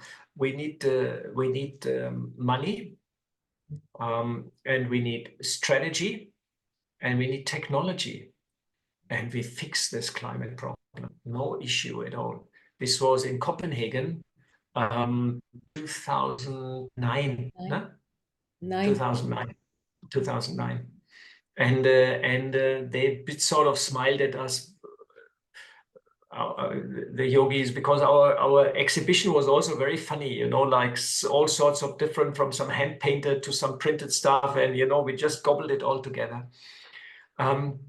So over the years, we streamlined our message, and we streamlined our appearance, and we became much more professional in the way how we present ourselves. So sort of also connected to integrity, that we present a clear message and a clear line, that when you change, that there is a connection between your inner world and the outer world, and whatever happens there, you cannot isolate it from what happens inside. And in order to fix the problem there, you have to fix the problem on the inside first.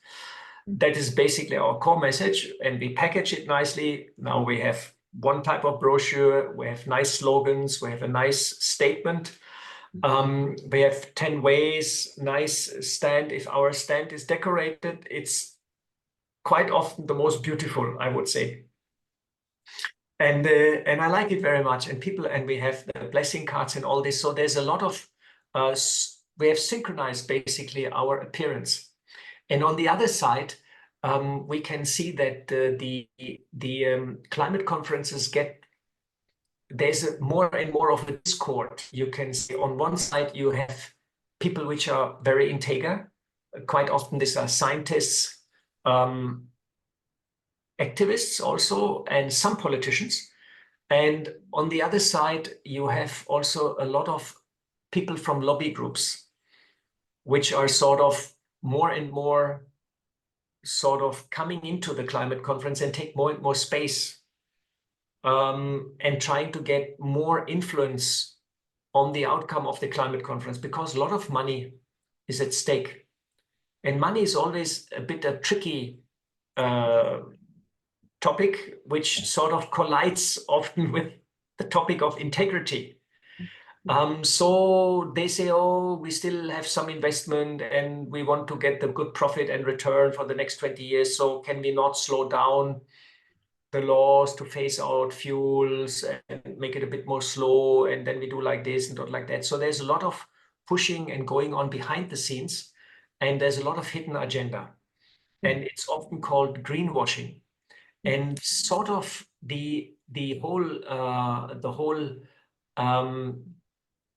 UN climate conference lost a bit its reputation as to be a real honest broker of the climate dilemma, because some people say it has been hijacked by big money, by big oil, by the mining companies, and by some governments which have certain interests not to switch to clean technology immediately, because their business model or their income would be affected massively.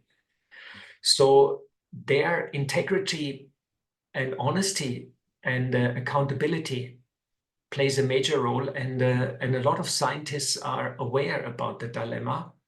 And of course, there's a lot of thought how to address that, how to address the gap between what we understand on one side, what has to be done, and practically what's actually really happening on the ground.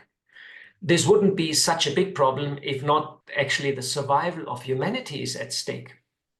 I mean, if we look up the news right now, the weather is right catastrophic. It's totally upside down. And we're heading for, I don't know how to describe it properly, but not for really smooth future. And now everybody becomes aware. And now this facade, which people up, everything will be good, everything will become good, is getting brittle. And there's a saying that truth will prevail. And interestingly, in Indian philosophy, the Sat Yuga, the translation is the age of truth. I hope I'm correct that it's one of the translation. It's the age of truth. So truth will prevail. And interestingly, God is the last resort of the ultimate truth. And there is a process which you can see at the climate conference that slowly truth is being revealed, what is going on. It means you cannot hide any longer behind any type of facade or pretend everything will become good. The circumstances become obvious and quite clear. But there's also in other areas, not only the climate change conference, also on the economical front, there has been a lot of imbalance and injustice in the world, and colonialism, 500 years injustice, exploitation, one country on the other, wars, this, that, conflicts. The truth is coming out everywhere. Everything is being revealed. People start talking about it, and I see this is the big push right now to this new emerging paradigm of truth, of honesty, which is also connected to integrity. And interestingly, it is God himself, the supreme being, which is the embodiment of integrity.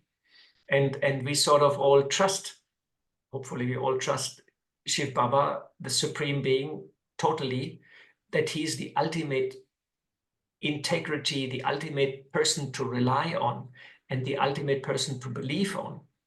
So interestingly, the whole world is now going through transformation process where the facade of wrong understandings, wrong beliefs, wrong action is all coming on the scale and being judged.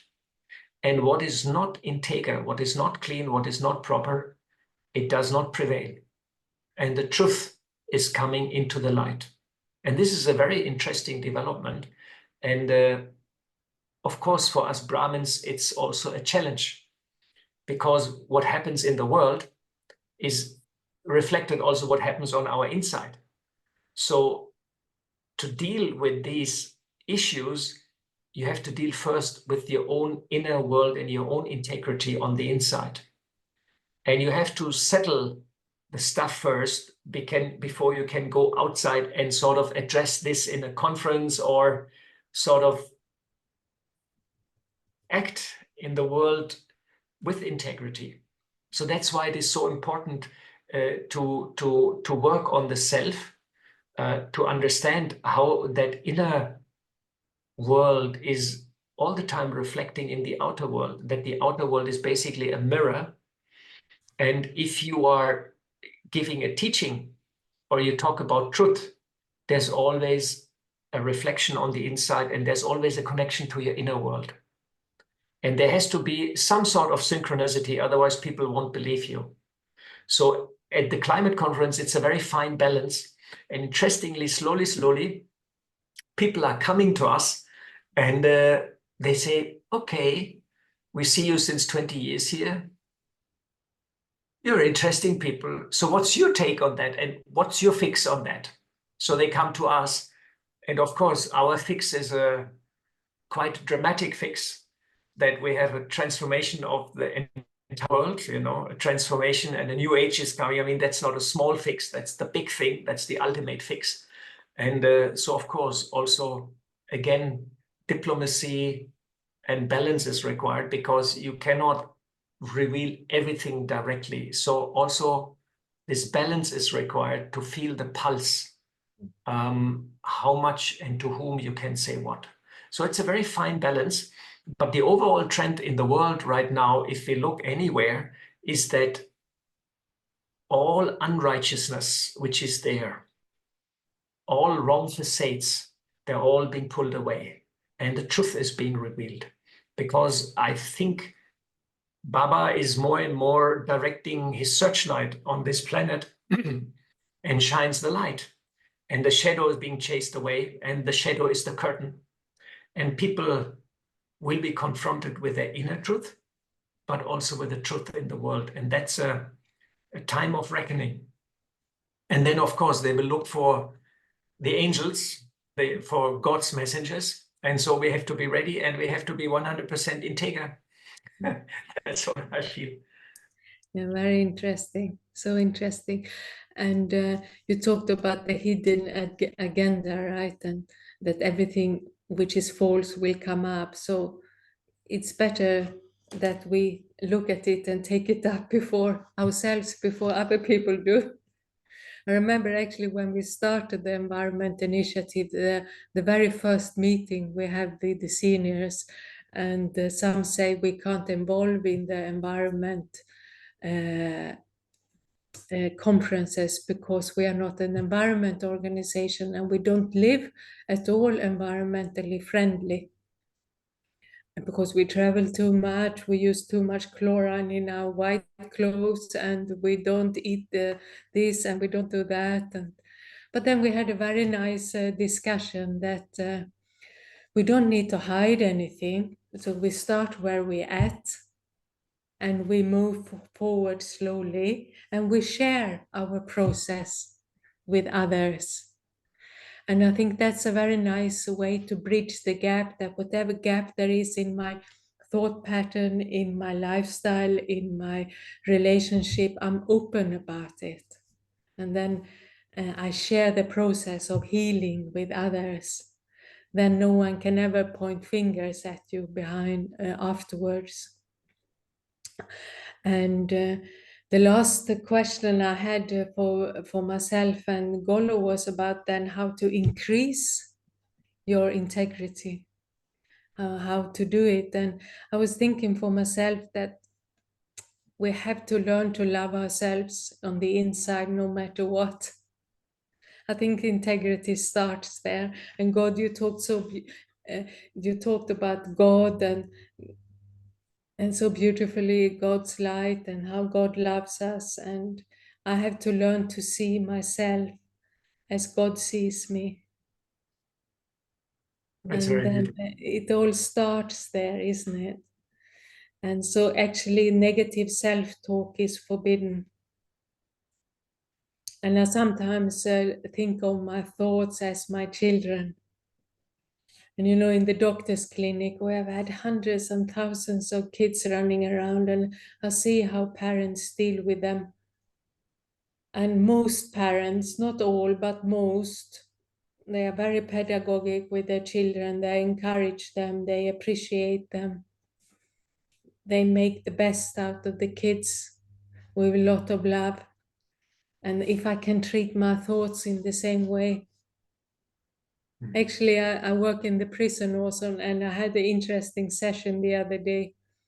I asked them about a positive childhood memory, and I got it, but it took some time. We had to go through all the negative things before we got to the positive things. So it was quite a heavy session. But at the end of the day, everyone remembered their mother.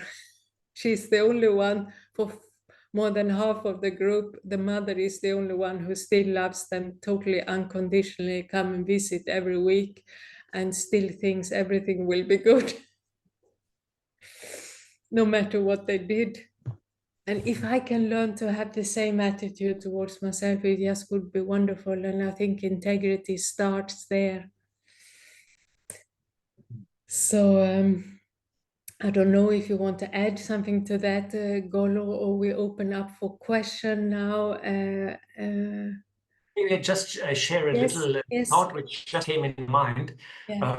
I remember once, what's ultimate integrity, and you mentioned that the thoughts are like your children and you have to look after them.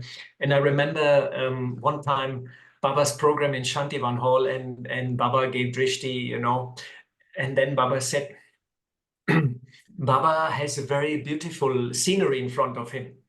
And Baba sees everybody as a pure soul, as a spark, floating there, and sees the shine and the light, and I think that's the ultimate sacrifice you can do to your consciousness or to your thoughts, that you see the other person as a perfect star. Because once you see him as a perfect star, then included is acceptance, mercy, love, compassion, and you can accept the other as a shining star and see the other person in his perfect form. And the beauty is that God sees us in this perfect form, and the closer we come, the more we are matching that view, and also see others in their perfect form as a shiny star, beautiful, radiating all sorts of energy. And then there is no more left, right, yin, yang. And then we bring our heart and we bring our understanding, our knowledge into one. This is the ultimate union. And I remember in a lot of mystical treatises and languages, the mystics, they were always looking to marry these two things together and achieve that union. And I think that's also the ultimate integrity within yourself, if you achieve that highest state where you see everybody as a perfect being.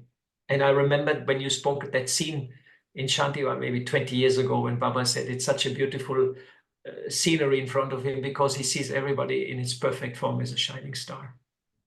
Maybe you do a meditation on that, Golo, with us before we can have a meditation now on that topic, or whatever you like. Yeah. Manoj Bhai, what's the plan?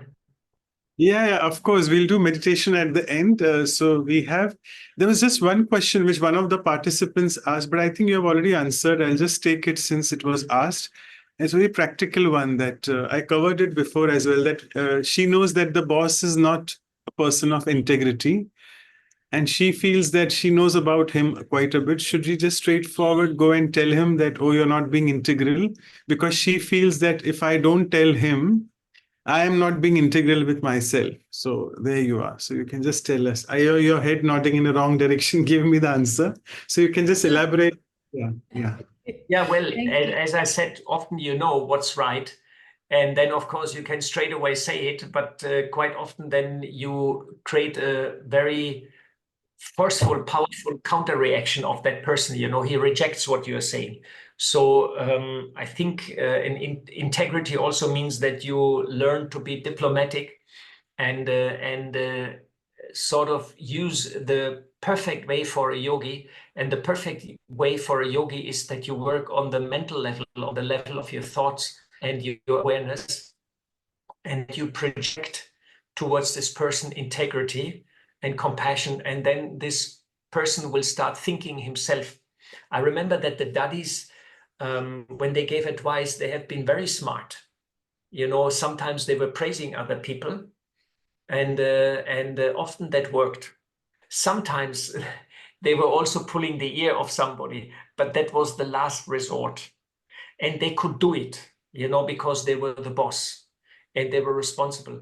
But if you're working with somebody and he's probably in a higher position, then of course you have to be also yogi-yuked and find a proper approach without sort of harming your own integrity. And if it becomes too worse, you leave the place. You know, if the circumstances become too unbearable, you say, okay, I cannot continue under such circumstances because I have to compromise too much, you know. But I think a lot can be done with increasing your own stage. Don't allow that this dishonesty or the negativity of the other person sort of affects you too much. You know, often it is only what you see in another person and how he talks to you, but it doesn't really affect your work or your position in the company or what you have to do, you know. I mean, if he tells you you have to steal the money from somebody else, then of course your alarm bells should ring and you say, I'm not going to do that. I'm not doing something improper, and you quit. But often, you know, it's also on interpersonal relationship, you know. So I think with a lot of yoga power and good thoughts, you should try first that, you know. Yeah, I would say the same, to make friends with people, because when you make friends with people, they will listen. It takes a lot of patience. So I know from my own workplace, it can take a year or 2 years before people trust you. And when they trust you, they listen to you. And I also wanted to add one thing, if I'm not feel I'm living up to integrity or honesty with the self is the most difficult thing. So that's where I have to work the most, not about the self. And if I have that in integrity and honesty myself, then my relationship would be very healing. And I remember one incident in the prison when there was one guy, he came up to me, wanted to be part of the meditation lesson, but the guards didn't want him to go. And he was in a bad stage in it, and he nearly held on to me, crying and shouting. He wanted to come, but the guards were holding him, and he looked at me with his desperate eyes, and I just didn't know what to say. And I said, what can I say in this situation that I also believe in? And I actually said, there's only one thing I could say, and that was, I think everything will be good. And I told him, and he became so happy. He relaxed. Oh, yes, everything will be good. Because I believed it. And that's why it became good for him also. Yes, wonderful. Thank you so much. And it was amazing. Both of you have given beautiful examples from your life journey and from your experiences. It's real life experience of integrity rather than just speaking theory about that. Last weekend also we had both the sisters, Luciana and Juliana, and both of you. Thank you so much. And this time we have our seniors with us. Again, back on track, we are there with them. So Dr. Ashok Mehta, I would request him and Sister Claudia to propose the vote of thanks officially. I think for some reason, Brother Golo's connection has been a bit hostile. He's again not there, but anyway, he'll be back. Over to both of you. To Mehta first. Thank you, Golo Bhai and Sister Sonja, for the beautiful examples of personal integrity. But the interesting part was what they revealed. They said the integrity has to be inside and outside. It has to be reflected outside. Most of the time, what we do on the outside is different than what we are in the inside. I think that's a very interesting observation. Even Golobai is saying in the international conventions or on the environment, there are lots of problems which are, he mentioned very nicely, the money is a very tricky topic and people have a hidden agenda. In other words, integrity is very difficult to practice really. You may have very strong views on honesty, but sometimes while doing honest work, you get into more trouble with the people around. And that's why you have to be more diplomatic and you have to manipulate or manage in such a way that your integrity doesn't hurt anybody and you don't get into trouble with people. I can give you my personal example. I was just wondering whether I should or should not, but I think I'm going to tell you. It was during the COVID that we have a Baba's hospital in Mumbai, which is a BSES, Municipal General Hospital. During this phase in COVID, many people ran away. Those who were working, they left because they were staying in small space, but there were 7 or 8 people and they were all scared because they're small children. So many workers left for their native towns. And at one point, our HR manager decided, I think must be under some instructions, that we should ask the people to return to work. And they sent a small note saying that if you don't return within 7 days, your job stands terminated. And it was unfortunate that large number of people were terminated because they did not come back or they could not come back, obviously, because life was more precious than the job. And then when they returned, they did not have a job. And I felt that it was not correct.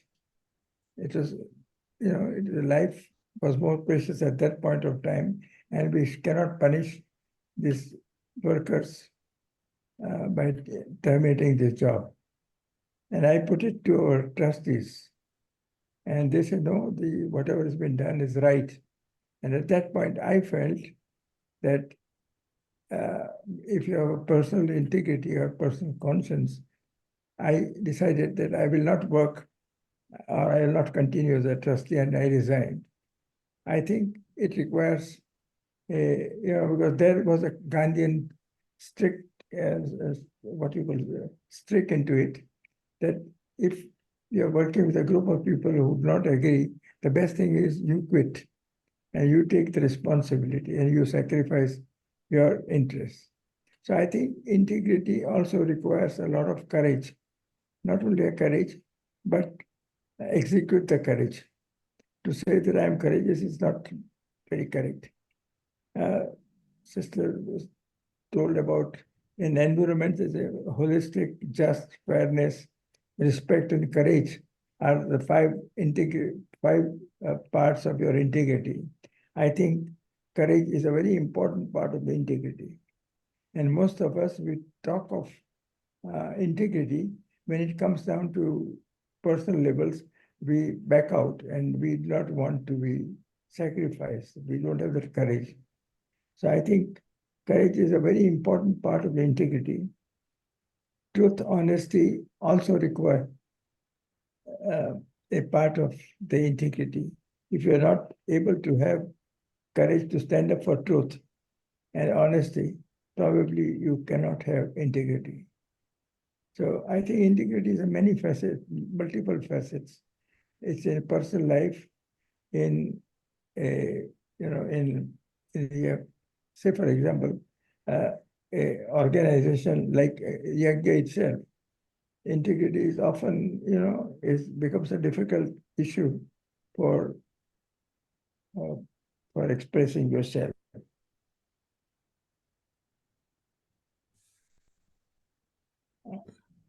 I think it's again a very nicely put. It's a balancing act. You try to balance, So balancing act is more diplomacy, where you think one and you say something else, and you go around the subject. So integrity is not a very easy aspect of life to practice, I suppose. In personal lives also, sometimes we compromise on simple things, like if you are traveling somewhere and you need a ticket, and you sort of compromise somewhere down the line. So I suppose this has been a very interesting subject, and I think it has been brought out in multiple ways. I have known Golo Bhai from 1988 when we met first time, and he's a very interesting person. How he manages to work in India with difficult situation, especially in trying to set up his solar project, etc. I think he's not there, so. But anyway, I have seen him work with so much of gusto and so much of dedication, and keeping a good integrity in his own personal life. I'm sure that we have heard beautiful things about integrity, and at least some of it will carry. Sometimes we have to be more inside and outside, both the same, and then only we can have practice integrity. Thank you very much, Sister Sonia Ben and Golo Bhai. Golo Bhai is not there, but we really enjoyed your dialogue and bringing out a very interesting point, especially international field of environmental world. Thank you very much. Thank you. And I got regrets from Golo, but his Wi-Fi now finally broke. So it was just a wonder we could manage the whole hour. So he says thank you, and I've written down all your points, Ashok Mehta, you shared so beautifully, so I will share with him later.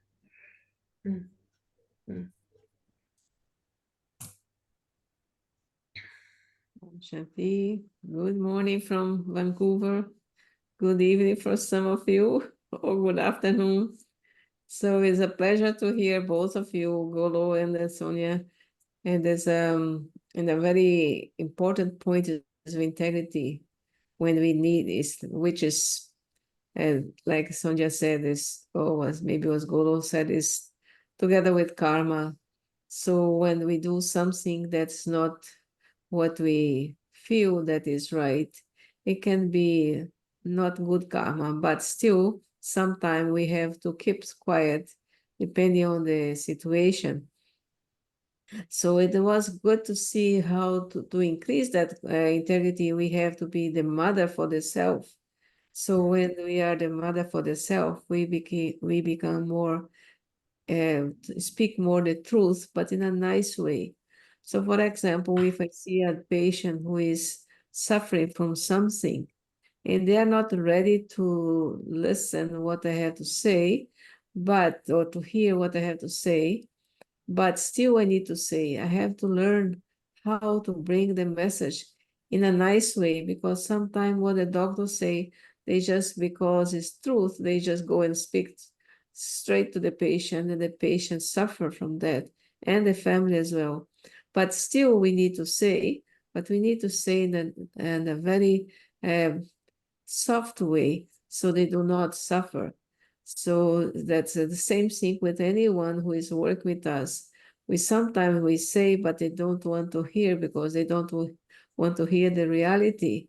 So then we have to sometimes be quiet even though we know that it's not the real, but still we have to keep our integrity because of the other one is not ready to hear. So was a very good point that came out today. So even when somebody criticizes me and I have to see what they criticize, it's something that I have to learn. And what is the point? Maybe what's the other one did not get what they want to get. So I have to go inside myself and check where is that criticism is coming, which is real, which is not real. So where I should work on it. So I think it was very, very nice to hear both of you. And after meeting you in London and then the retreat place. So it's very nice to see in person what we meet on the Zoom. So thank you very much for being with us. Thank you. Thank you. Sorry, Sister Sonia, we are running a bit late. So we'll just quickly do the announcements in a few minutes. All of you, just please keep your video cameras on as well, so that we can quickly have the photograph. Sister Anu, be ready. For people who have newly joined, please share in your email addresses and WhatsApp numbers to Sister Anu or to everyone if you are comfortable, so that we can send you all the review materials. Within 11 hours from now, to be specific, we have Dadi Prakash Mani, our very favorite, one of the administrative heads, 17th Memorial Day of hers. We are celebrating it tomorrow, and it is a silence retreat in her memorial, which we'll be celebrating. 2 hours silence. It is basically for students who are new, who can also join. It's basically for the regular meditation practitioners, whom we call BK students. But if you all want to taste the flavor of having continuous silence for 2 hours and seeing how it empowers you, we have this. And it's on the value of accommodation. We'll be having the versions as well spoken by the Supreme Being on accommodation as well. So the next episode in the series is episode 98 on forgiveness. And we have with us our dear Sudha Didi from Russia. She's the general director of the BKs in Moscow. And after that, we have a new speaker with us for the workshop this time, Sister Aneta from Poland. And that is the week after the series, the episode. And that's our elegant calendar of August, which is there on our group as well. And these are our websites, email addresses, the playlists. Please feel free to visit them. In the interest of time, I'm not going in details. Let me just stop sharing. And if all of you can just quickly, yeah.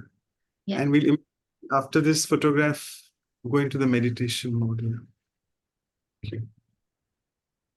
If you like to be in the photo, please switch on your videos. I see the beautiful smiles with inner integrity. Thank you, everyone. Got it. So I think you will be the one who will be doing meditation, Brother Golo.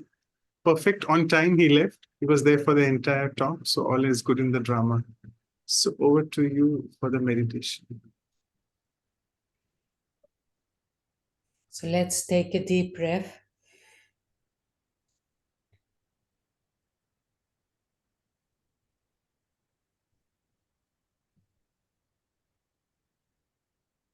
Now go inside.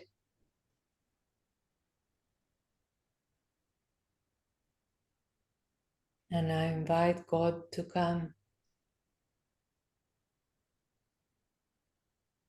This time I'm not going to Him. This time the Supreme is coming to me.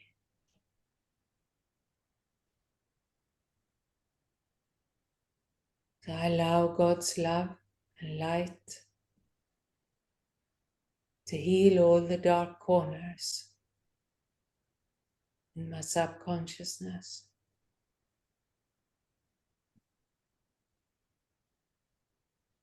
I allow God's love and light to remove all the darkness in my past memories.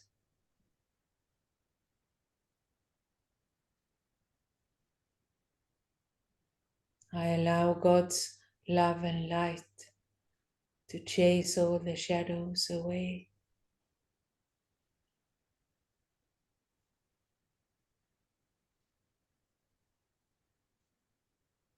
And I'm left like a little child, clean and pure,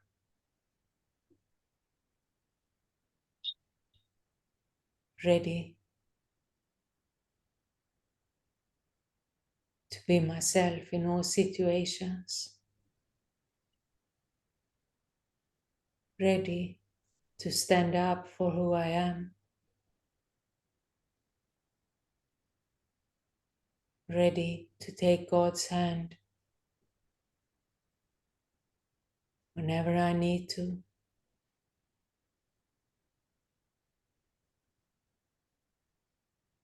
ready to be a shining love and light myself.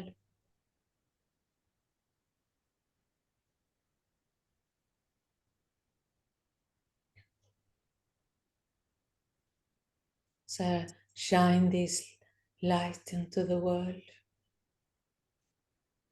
I become like a lighthouse.